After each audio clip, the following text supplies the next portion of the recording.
What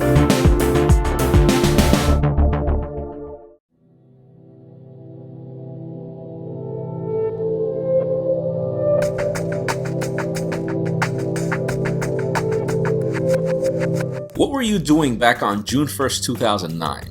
It's hard for us to forget since we were reviewing one of the best-selling smartphones of all time, the HTC Touch Pro2, aka Tilt 2.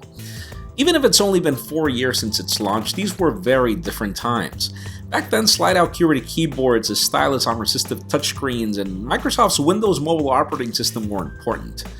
Codenamed the HTC Rhodium, the Touch Pro 2 was ahead of its time. It may seem small for you today, but back then it was one of the biggest phones of its time. It was beautifully crafted with a metallic chrome ring on the borders and was packed to the gills in features. Its gorgeous 3.6-inch WVGA display put the HVGA panel on the iPhone 3G of the time to shame, and its 528MHz processor along with 256MB of RAM and 512MB of expandable storage were great specifications for the time as well. Now, the real story about the hardware was HTC's purpose for this phone. It was meant to be a business and multimedia powerhouse, and indeed it was. It was one of the first phones with dual microphones and had an amazing stereo speaker system at the back. This allowed you to have a better experience watching video and with conference calls, which is the reason why they even included a mute button at the back. This was also hands down the best slide-out keyboard ever made. It was one of the first offset keyboards in the market and the second HTC phone to include a tilting screen, so the experience writing long emails was unmatched. One of the things I missed the most about this phone was the software. Its last update was the HTC Sense 2.5 running on top Windows Mobile 6.5. HTC Sense, or TouchFlow 3D as it was known, was the most elegant and complete UI of the time. Back then, when you needed third-party applications for basic things like Twitter, YouTube, the weather, or stock information, HTC Sense had it all out of the box.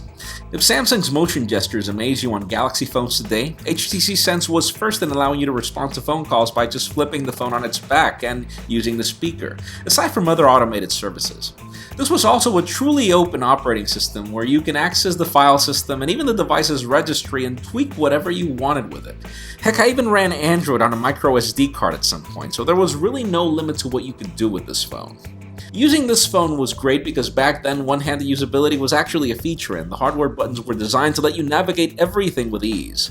Once you add that experience to others like the keyboard, the productivity focus of the software with Office Mobile integration, plus some amazing call quality and battery life, and this phone made a lot of happy users back then. Sadly, one of the main reasons why this platform died was its move to persistent storage back with Windows Mobile 5.